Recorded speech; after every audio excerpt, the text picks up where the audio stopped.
Hi, and welcome to another episode of Nursing Your Way to Wealth, where a mental health nurse and an accountant talk about wealth creation, personal development, and financial independence in the UK to help you live the life you deserve. And today we're going to talk about status games, primarily how you can look rich or be rich. We're going to cover a number of things around our choices, around money, the time and value that each of them can bring or take away, and really the freedom that good monetary intentional choices can buy you. So we're going to give a little bit of maths, some easy maths, I promise, and it's just some examples of how you can reframe the tasks that are there and perhaps the make the mountains to climb not quite so steep, because there are a number of things that you can do to help yourself along the way. So I'm here again with Alex. We're going to tag team this one. So Alex, thoughts on the status games people play, looking rich or being rich? Yeah, I've got quite a lot of thoughts on this, so it may be good to get your input as we go through. But I think it's I think there's always going to be people there who are genuinely the old money, super wealthy and super showy, and you or like footballers or pop stars. And I think there's always people that are genuinely flashy and have money. But I think if you almost exclude that, the rump of the population. And I think you can kind of see it as you're walking around a city or a town. I tend to fall into two categories. One is those that are trying to emulate that, keeping up with the Joneses, making sure they've got the latest, whether that be the latest phones, the fanciest watch, the biggest car. And yes, on the outside they look well off, but actually underneath that, all that's telling you is that somebody owns a particular car or a particular item of clothing. It's no actually indication of what makes you of how well off you are. And I think if you look at almost like the average millionaire, if you ever read, I don't know if you've read The Millionaire Next Door, actually. Have you read that one? I have. It was one of the first money books I read, and I actually gave it to someone who stayed at our house through Airbnb. He was a young dude called Harry, and we were just talking about it because he wants to be a like an osteopath and run his own clinic one day. And I just finished reading the book, and I was like, actually, this could be like powerful for him to read because he was really switched on and motivated. So yeah, I gave him the book. This was 2, 3, maybe 4 years ago now. And I, from time to time, catch up with him, and he said he really enjoyed it, and he's then passed it on to another friend of his too. So yeah, that's a long way to say yeah, I've read it. Yeah, because I think in that it's quite. So that's just for those of I guess the listeners that haven't read it. It's a study that was done in America, and I think it was probably over about a 20-year period, looking at what is the typical millionaire, and it actually showed that they live in really modest houses, drive pretty kind of old cars, used cars. They are not really into material consumption at all. They've just and they're kind of I think in their early 50s, I think it was the average age. And so there's this huge contrast between looking at, okay, if you exclude the super rich, but if you almost look at that, the population, there's a real pressure, I think, to start looking as if you are this kind of old moneyed, live in a yacht in Monaco type person. Whereas actual fact is the people that have genuinely got the money really tend not to look like they do.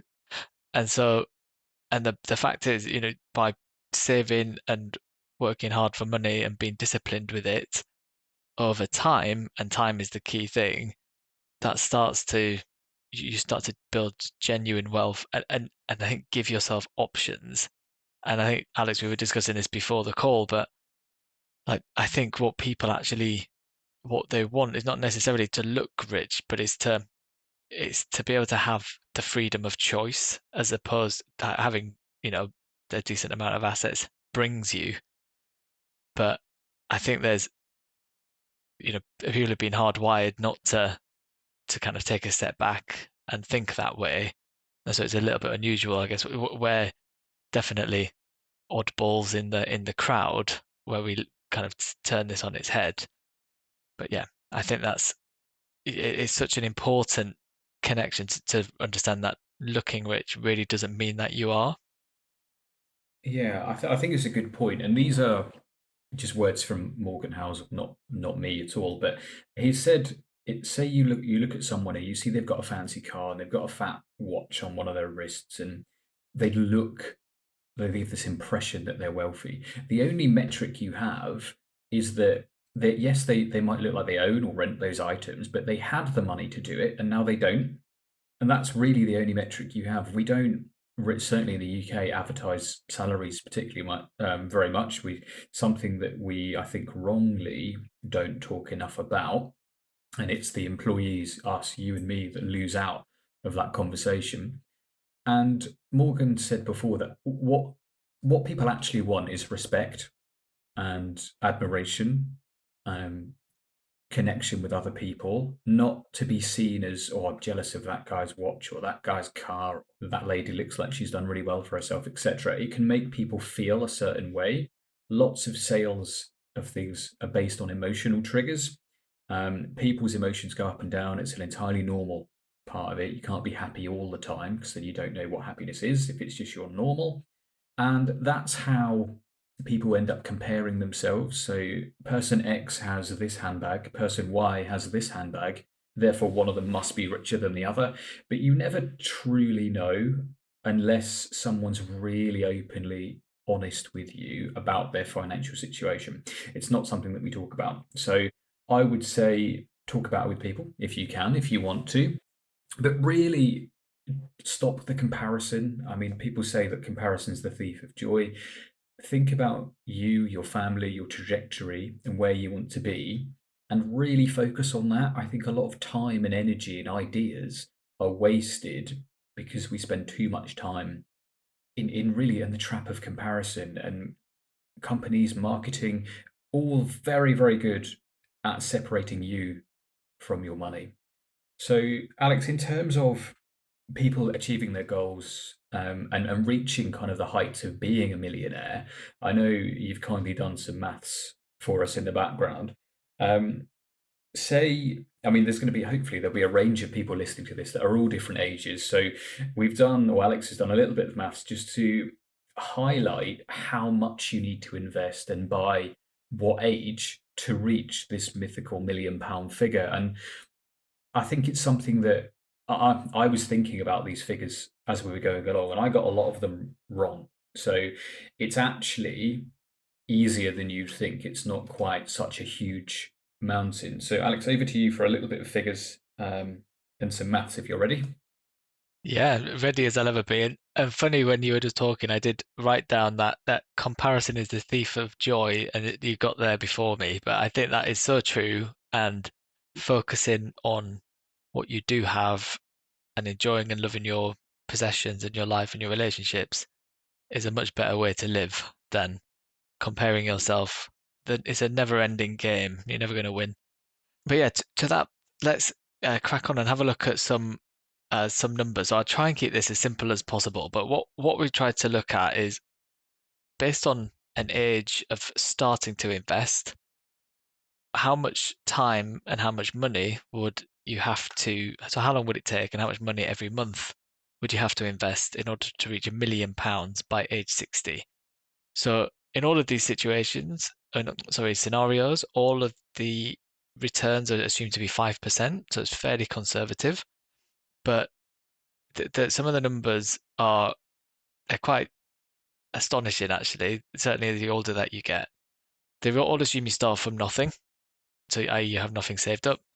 And yeah, I'll just go through these and then yeah, let's have a chat about how actually how they can become quite realistic when you consider some of the sources of money that you'll have. So if you starting off at age 20, you've got 40 years to invest to get to £1 million by age 60 at a 5% return. That's £690 a month. If you start from age 30, so then you've got 30 years of investment time horizon, you'll be a millionaire at 60 by investing just over £1,250 a month. If you start a bit later at age 40, So you've got 20 years left until you get to age 60 to become a millionaire.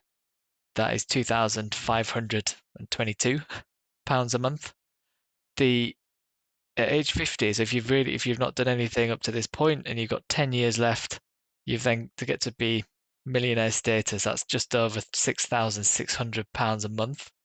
But on the flip side, if you are a baby and your parents are listening to the podcast and think, before the baby's born, I'm going to start putting some money away, you could make your child a millionaire starting at age 0, investing for 60 years at 5% for £236 a month.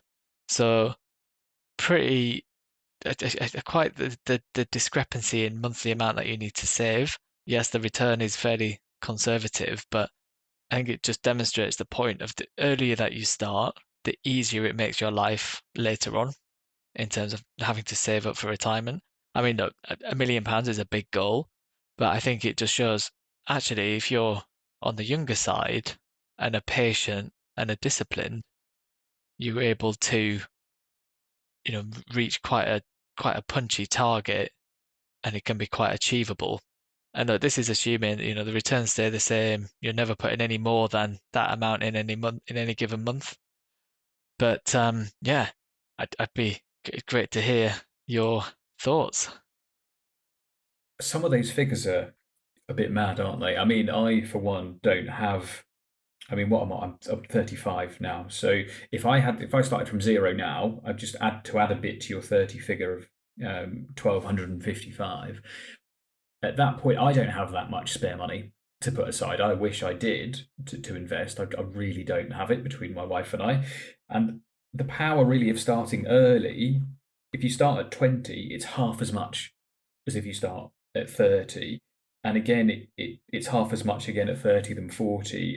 And when you get to 50, like the compounding's working against you at this point. So that's not to say that you can't make a decent inroad. If you don't make it to the seven figures, it doesn't mean you've failed in any way. You'll be far richer than a lot of other people. But if we think about starting at 20, it's £690 a month. Sounds quite a lot out of a salary, especially if it's an average salary. But say there's two of you, you're a couple, you're married, partnership, whatever. It's 350 or £345 each per month. That makes it a lot more doable. And to start at zero, if you're proactive parents financially, 235. I mean, that for me is doable. I think everyone has probably that much of bloat or wasted money if you dig a bit deeply and really question your purchases, whether they're wants or needs. Certainly, I know people who work in the same office as me, that spend more than £235 a month on a car. Just the payment, not fuel, insurance, tax, whatever else it costs you. So again, it's the decisions you make. Do you want to drive a particular car like that? Do you want to set your child up for financial freedom, to never have to worry about, say, a pension again in their life, to give them a humongous head start? And I think it's something that sounds really difficult to do, but actually, as we're going to demonstrate in a minute, it's a lot easier to do. Obviously, the earlier you start, the easier it will be. But when we take into account employer pensions, and Alex will give a bit more detail, but you get tax relief on that, which is helpful, saves you more of you get to keep more of your money that you've earned. You get an employer contribution to a pension. That's if you work for a company, unless you're self-employed. And you also you have a lot of time for that to invest. So which is why we'd always say never leave pension money on the table. So Alex, is there anything else you can think of that would aid someone in finding extra money to get to these kind of levels? Yeah, I think that when you kind of start looking at the monthly numbers, they look quite intimidating. But when you break it down, and especially if this is across a couple, you'll have, yeah, your pension employer match, which is, amazing thing, and you should take advantage of it. There's also tax relief if you to invest in a like self-invested personal pension or a SIP. You get tax relief up front on that. But there are also ways of kind of increasing income and reducing spend. And I think just on the point of these kind of status games and trying to keep up with the Joneses, if you are I'm sure there's a lot of, a lot of money is spent or debt gotten into trying to, drive the latest car or putting your new wardrobe on a credit card or on the pay monthly plans or having Instagram worthy holidays and things. But if I think if you people stop trying to go places and do things for the benefit of others or what they think are trying to impress other people and almost trying to become a bit more content with what they have, and you almost then don't care about anything material when you've I think if you're focusing on having a rich life in terms of experience and having control of your time and being able to do what you want when you want, I think your life becomes that carrot is so much bigger than any new pair of trainers or shoes or the latest phone. Like there's just no comparison. And I talk from experience on that. As soon as I set my goal of becoming financially independent, I really and to the purpose of the prize at the end is my time and my freedom, then actually I really couldn't care if I have holes in my trainers or I have to sew up my jeans or you know it none of all of that went. Whereas probably 10 years ago I'd be telling you a different story. So I think there's a real mindset shift with actually let's stop looking rich and start working towards and finding money that way. I think that that'll free up a lot of um, a lot of money in a lot of people's budgets. And then there's also, the other side of the coin is on increasing your income. And there's lots of ways of doing that. And I think one of our previous episodes covers that. Um, but I think certainly when it's, yeah, the status game is like it's a race that you're never going to win because there's always going to be somebody with more than you. Like, where do you stop? Like, do you stop at Elon Musk? Do you stop at Jeff Bezos? Or how many private islands do you need? They almost get stupid. So I think there's a really nice quote actually, which I think it also might be in The Psychology of Money, the Morgan Housel book, and it's talking about a guy who's a hedge fund manager and he's throwing a huge party in the Hamptons, and the the author that wrote, I think it might be like The Eagle Has Landed, like one of the, or Catch 22, one of a fairly famous book. But one of the guys at the party said to the author, "Oh, the guy who's hosting the party, he earned more last year than you have in your entire career, and from all the book sales of that famous book." And the author quite cleverly rebutted and said, "Well, I've got something that he'll never have." And he said, "What was that?" I said, "Oh, it's enough." And I just think that was a really nice kind of end to that story. Um, and that's the thing, if you're happy and content with what you have, you'll automatically spend less. And I think if you combine that with knowing how hard your money can work for you, if you start to get it to work early, it's a winning combination, in my view. Yeah, so that book is Catch 22 by Joseph Heller, and it is featured in The Psychology of Money, yeah, by Morgan Housel. I mean, Alex and I are both Morgan fans for sure. I just really like the way he tells the stories because they become real rather than just a bit dry and boring. So, in terms of that, there are some other things obviously that you can do. We have covered obviously increasing income, but being mindful of how you spend the money that you make. You've worked really hard for every pound that you earn. Some people I think work harder than others in different settings, of course, but it certainly takes a lot of effort. And we've covered your true hourly rate before when you take into account commuting costs, food, professional subscriptions, whatever. So don't waste the money that you have. Be intentional around it. And another thing that you can do to aid yourself on this quest and stop playing status games is there's a theory called nudge theory, which is originally by two Americans, Thaler and Sunstein. The book is called Nudge, and it's about again an experiment in getting people to invest and save more into their pensions through their pay rises, just by making it a little bit easier. It's a fantastic book. There's a lot of deep kind of psychology behind it, but they make it really accessible, like the social psychology and human behavior.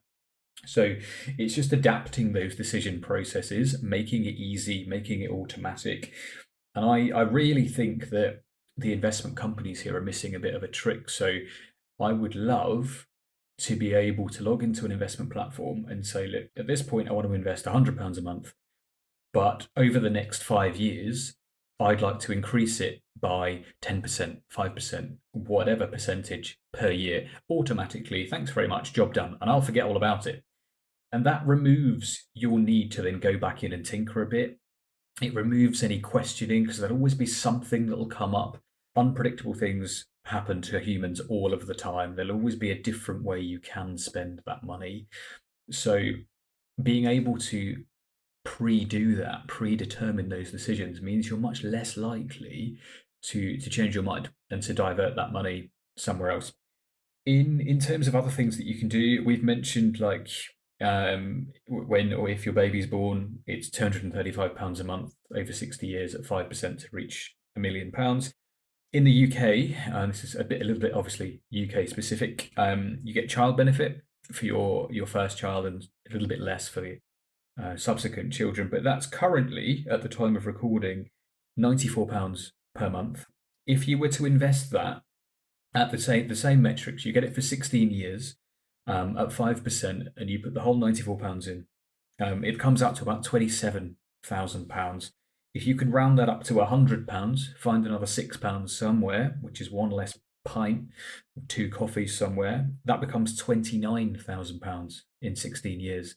So, and those are figures like, if I said to a lot of people, I'll give you nearly £30,000, they would consider that to be life changing because they'll imagine all the stuff it could buy them. Yet they probably bloat some of this money away every month on non essential things by being unprepared and also because they don't have clear intentional goals. And that's money that the government just freely give you because you have a child. It's not means tested until you get to, I think it's 50 or 60,000, something like that. So it's accessible to a lot of people. And that's something, again, if you take that out of the 235, my brain's not going to do this maths in time, but it's nearly half what you would need to set your kid up to be a millionaire at 60 and to never have to, for them to never have to worry about a pension again. So it's all that money and all that hard work doesn't always have to come from you. And weirdly, the government are here to actually help people with this, and you can use that to really accelerate that path for your children, your child. And it's something that I think, well, I'm saying it now, it's something that I would love to do and I will do once that time happens for me. I say this without children. When I'm sleep deprived, my hair's going grey and I'm under caffeinated, my thinking might be different. So it's a real good example of, again, a set and forget strategy so I don't have to tinker with it. Yeah, I love that idea. I think that's such a good thing because it's, and we'll do an episode on this later on, but around preparing your finances for parenthood and for having a child. But I think if you almost can plan to not be using that child benefit, you are putting your, the benefits you can have and give to your child or children are just massive by using some of that child benefit. And what sounds like quite small numbers over time, and time is your friend when it comes to investing. Like that, it's a life-changing amount. And it's funny, I was going to bring this up actually, but I've had a friend of mine, a very good friend. He was 17 and he won the lottery, but he won it. It was tens of thousands of pounds as a 17-year-old, and he'd on the status game got the new car, went and bought like, oh, it was quite a while ago now, this, but over 10 years ago, but bought the latest sat nav. Then a few months later, a new sat nav came out and then replaced the old one with the new one.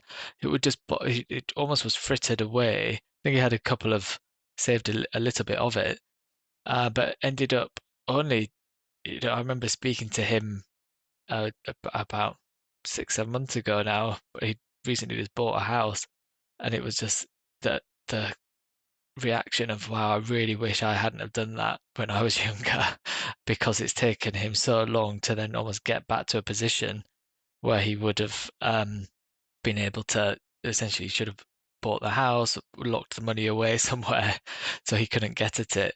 So I think there's definitely a, a couple of lessons there. One is, don't just, and yeah, not a second would go by where he wouldn't mention that the lottery win, but it quickly stopped stopped being mentioned. But buying things to elevate yourself, whereas as a young immature 17-year-old, to then when you're as an adult looking back and thinking, actually I really should have should have done something different with that. So I think there's education, and financial education for younger people has to go hand in hand with any kind of large sums of money. Definitely, I think that's part of what we're trying to do in our attempt here is to, like, Alex and I have made probably all of these mistakes already between us, or if not quite that, we know people who have also wished they'd changed their minds or knew had this knowledge at the time when they could action it. I mean, I'm not saying that your pal, if he knew all of this at 17, would have listened to it. I mean, anyone who's parented or has had a teenager at some point knows that they know everything and you know nothing. And it's just really just planting seeds in people's heads. But it's not just him. It won't be. It's not an isolated person at all. You see it very clearly with like young sports people who get drafted into like the NBA or the baseball league. I don't know what that is in the US. What it's called. MLB, Major League Baseball. I don't know. Yeah, MLB, that's right. Right, yeah. So they get all this money, and we're talking millions of pound contracts here for 2 years, 5 years, whatever. And they spend it like they're going to make it every year, and then all that will happen is at some point they'll get replaced by someone who is younger, more fitter, able than them. They get an injury and they can't play or whatever.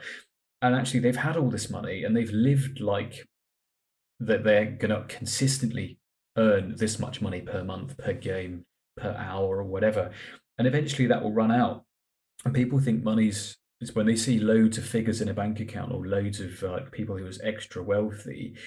They're it's not going to last forever, and it's their job to be good custodians of that money because it could and it very easily can change the trajectory of your family's life.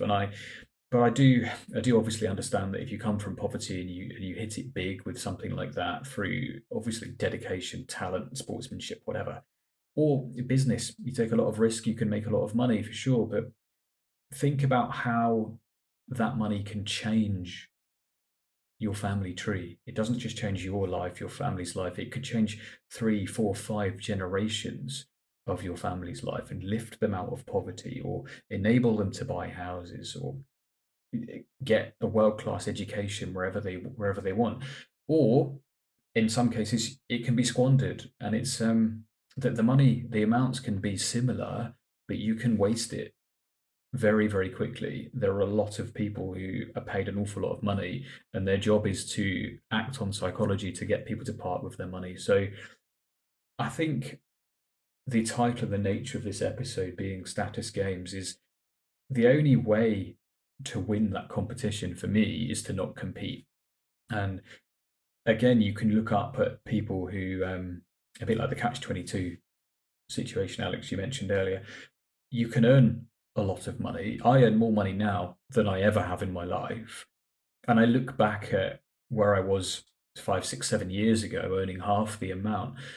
And I would think, oh, actually, if I only earned that much money, I would be happy, I would be rich. And I'm still on the path because life changes, things get more expensive. And you can always look up to find someone who's doing better, is wealthier than you. And eventually, like you said, you reach Jeff Bezos, Elon Musk, Bill Gates for a time, Warren Buffett, etc. And what they can't do, even with all of their wealth, is buy time back. They can spend their time doing literally whatever they like, but you can't make yourself younger with something like that. So really think about it. It's our key message. Learn what you can do and what's possible with the money that you have. I truly believe that if you live in a Western developed country, you have the opportunities here to upskill yourself, to make having £1 million at 60 or younger possible. And we've discussed some of these here, and we'll dig back into it deeper in another episode, I'm sure. But I think with the status symbols that people like to project, they're often hugely marketed, which has an impact on our psychology. I'm not sure of the figures, but we see thousands of adverts per day, even if it's for a second, half a second, it still has an impact on our brain. Part of our brain will register that. And then we see it again and we're like, okay, that's twice I've seen it. And then you see it more and more and more. And you start thinking, I've seen this loads now. It must be good. I'll get it. I'll try it. And it just points your brain in that direction of maybe this thing can solve the problem I'm feeling, the problem I have. And often it's not really the answer. And you're down whatever amount of money and you're still in the same situation. And like I've said, like contentment is one of the biggest things to have. And you can find that, or at least make your way towards being content with the life you have by really, I know we've talked about comparing, but compare who you are now and where you're at today with where you could have been 10 years ago, 20 years ago, 30 years ago, wherever, it depends how old you are, and really think about it. If you told yourself when you were, and if someone told me when I was 20 that at 35 I would have what I have now, I'd be like, all right, stop, I'm done. That's it. It's all I'll ever need. I won't need anything more. But then here I am, still educated in mental health psychology, and I understand those things. And I'm still looking at espresso machines here, and I'm still looking at different coffee grinders, and I'm looking at processes of beans and whatever. So I'm not immune to it. Alex, I'm sure you're not immune to it either, but it's just bringing an awareness to it so you can use your money to work for you instead of you working harder than you need to. Yeah, I mean, you made some really nice points there, and I think looking back from where you've come from is a really strong way of. It's really motivating, and I think it is true that as you do better and you get more money, there's more temptation, and it's definitely needs a strong mind or certainly more kind of processes and mechanisms in place to make before you make decisions so it doesn't all get frittered away. But that thing of it's the contentment, I think, is the ultimate goal, and you don't get that by constantly buying things to try and impress people that you don't know. So yeah, I think yeah, you made some really nice points, and it doesn't get any easier. There's so much more temptation, and it's but having the long-term goals in place and being really mindful with your money and really intentional.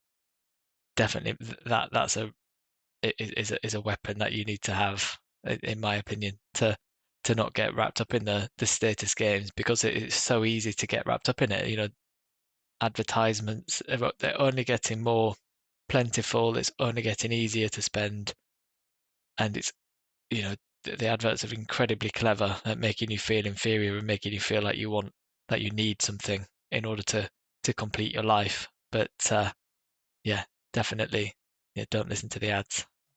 No, it's a huge weapon to kind of have at your side and really to keep you on the path. With investing, the best thing we can do is invest as much as you can without deprivation and stick to a tried and tested path. If you wander off the path, it can end up in calamity. So really do whatever you can to stick to the path. I mean, when I started investing, I was listening to an awful lot of Maven Money and Andy Hart, and I had his words kind of listening in my ears and my head at that point, and I wrote a really like a one-page plan of why I'm investing, when I'm going to take the money out, will I be will I move any money around, buy or sell stuff due to market, like temporary market fluctuations, and I often have to read that just to really remind myself to stick to the path and stay on course. And I think just as a last closing thing, I another mathematical thing that's just astounded me. I've been doing a bit of maths, Alex, while you were talking, and we mentioned earlier about young parents. It's obviously difficult. Your kid needs stuff. Your time pressure. You're more stressed. You don't make as good a decisions because when you feel anxiety and stress, the rational parts of your brain they don't always switch off. They do in relation to anxiety, but when you're stressed, you're much less likely to make the an informed, proper, like thought out decision, and you'll just want problem solved. So it's just quick fixes here, there, and everywhere.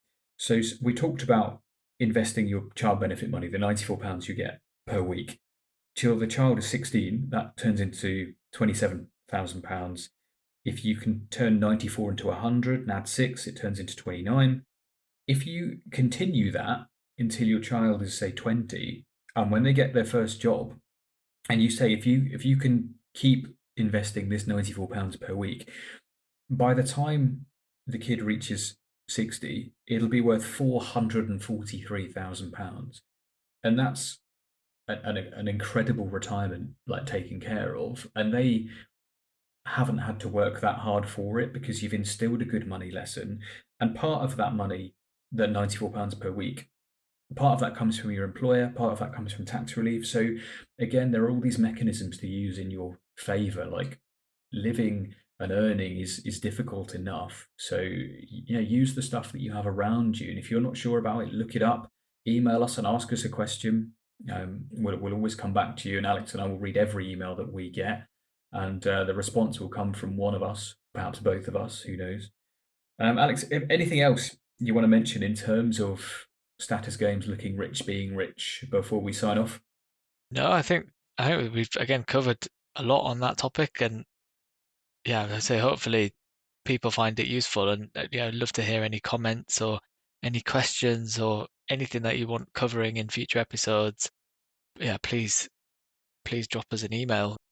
Yeah, I think it's such an important thing, and it's almost an unconscious game that is played, and yeah, hopefully we can change your mind and be able to, one person at a time, reverse this crazy thing that is the status game.